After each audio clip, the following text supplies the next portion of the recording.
All right, I am beginning a new Substack series on Stephen King. I want to go through a number of his works, and here we'll look at his astrology chart as well. I want to go through a number of his works, looking at them as documents sort of chronicling seismic shifts in the astral plane. King was very much attuned to the astral plane, and I think there's a reason why, as the most successful horror writer of all time, and I realize he's written other things, not just horror fiction, but it's been primarily horror fiction, coming out of New England. It has a history going back to the Salem witch trials. Nathaniel Hawthorne is one of the first. He comes out also out of New England. He's one of the first, in his case, highbrow literary artists to deal with the astral plane, and especially the New England astral plane, dealing with the witch trials. Hawthorne's own ancestors participated in them. And then we think of stories like Young Goodman Brown, one of the best horror stories ever written, and one of the first, co-created, I think the genre co-created by Hawthorne and Edgar Allan Poe, coming up from the South, from Virginia, and then also across the water, the British, with Mary Shelley and Bram Stoker. So what I want to do, so I've written a Substack essay, and it's up now. Subscriptions to my Substack are $5 a month or $80 per year, and I also do private astrology readings. If you're interested in those, hit me up. I'm at johndavidebert.com. And so here is Stephen King's chart. He was born in 1947, September 21st at 1:30 in the morning. So let's take a look here and see what we have, which I think is really interesting. The first thing that leaps out is the Pluto-Saturn conjunction natally that he has here. Pluto and Saturn, when you put these are the worst two planets basically in the zodiac, and when you put them together, you can get an interest or an individual who is inclined toward a very violent, aggressive acts and activities. Pluto has to do with dark, heavy underworld power, and also death and rebirth. Saturn has to do with form, constriction, discipline, limitation, but also death. Recall that Saturn carries that scythe with him. So in King's case, he's not an individual who would have ever acted on these impulses, but I think it's interesting with this first novel, Rage, that I want to look at just briefly here. There's an interest in violent individuals all through King's work, very violent individuals. And now this is sort of these are his power planets, this sort of stellium down here, and they cluster near what I call the career axis here, and this is the social axis. He has Mars conjunct his ascendant. The social axis is, the ascendant has to do with the ego, your own self, and the descendant has to do with the one-on-one relations with others. The midheaven has directly to do with your career. It is the public persona that you show to the world, and the lower heaven here has to do with your childhood and your relationships with your parents.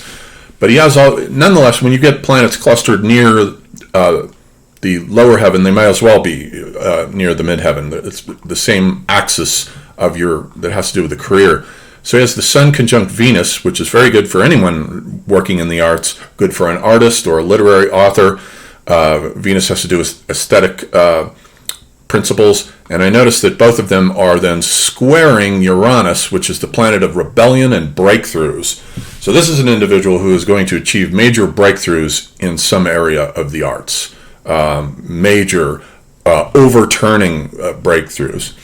And then over here he's got Neptune conjunct Mercury, which is spiritual intelligence. Neptune has to do with the transpersonal realm, the collective unconscious, the astral plane, the archetypes, all of that sort of thing. So he has this intelligence about it, and then it's sextile over here, his natal Pluto-Saturn. So he has this interest in, on the one hand, violent individuals, and on the other, in the astral plane. And they're right at a 60-degree angle with each other, as filtered through the lens of his art. And then over here, that Neptune is sextiling, Mercury is sextiling the moon, which has to do with emotions. So there's a lot of strong transpersonal emotions. King is a spiritual person, naturally coming from rural Maine, believes in God, but believes in ghosts and all that kind of stuff. So no surprise with any of that. And then finally, let's see this one here with Jupiter that is trining Mars. That is going to code for a person who's going to be very successful in his career, whatever he chooses to do. Jupiter expands. It's a beneficent planet. Mars is vitality and energy, the body, courage, or aggression. But in his case, with these two constellated, this is going to be a person who's going to be very successful in his career. So that's just a quick, brief reading of King's chart. And so the novel, this is his first novel, Rage. He wrote it in 1966, in the summer of 1966, and it's about a school shooting. So far as I know, the first novel about a school shooter who comes in, shoots a couple of teachers and takes an entire classroom hostage, holds them hostage for about 4 hours. And so I've written the Substack essay as the first essay on his first novel, which was not published until 1977. He cleaned it up a bit, rewrote a little bit of it, and then, because by then he had already published Carrie, Salem's Lot, and The Shining, and was already a big deal. The Shining was his first bestseller.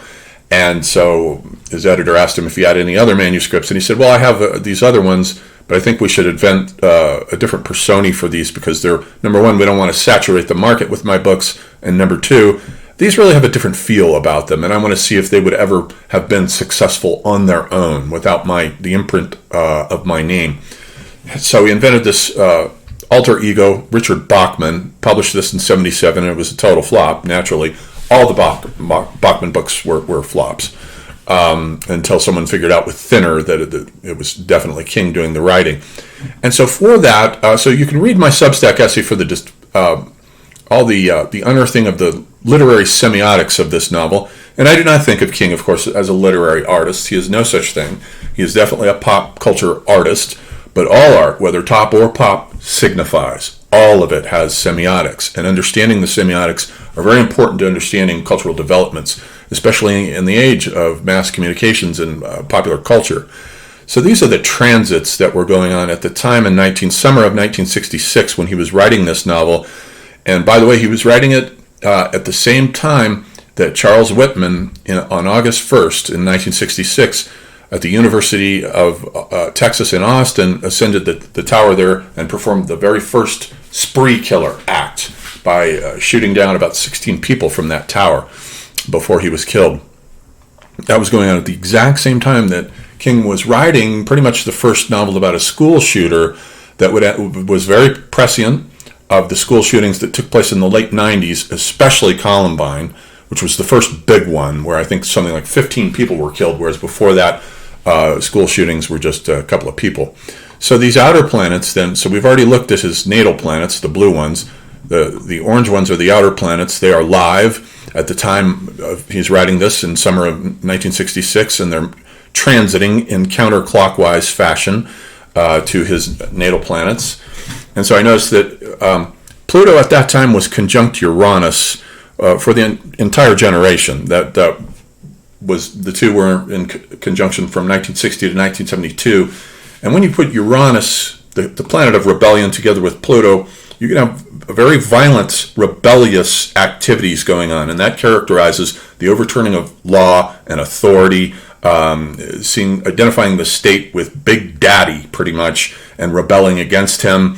That's all this energy here going on with Pluto-Uranus, and I think that was right here. It was squaring at the time his moon, having to do with emotions, and so that really is the central thematic vector of the novel of Rage, about a school shooter coming in, and he specifically and only shoots authority figures. None of his peers, none of the other kids, strictly and only the peers. So the novel becomes a microcosm for the 60s as a whole, and that's the important one. And then Mercury was coming along here to trigger his natal Pluto-Saturn conjunction, activating those violent energies. Pluto has to do with the mind, but it can also act in astrology as a trigger.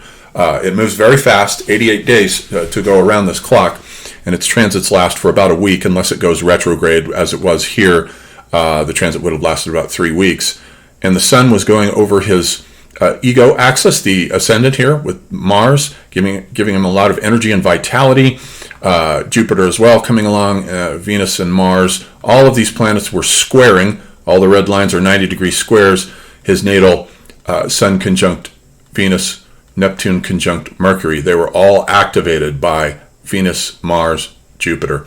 And then we have the Sun going over his ego, the self-other axis, which is what it is. And then probably the most important would be over here, Saturn was transiting in direct opposition to his natal Venus conjunct Sun. And that's kind of like a cloud passing over the Sun. Saturn is always very negative energy, very difficult, heavy energy to deal with. And and it's also death energy, so that was activated too. So all of these archetypes were activated at the time of the writing of the novel, and they're all in that novel. So I find that really interesting. All right, I'll leave it there. My Substack essay, I'll include the link to the Stephen King essay down below. If you haven't signed up yet, it's $5 a month, $80 a year. I do private astrology readings, and I can always use more Patreon subscribers. All right, we'll see you on Substack.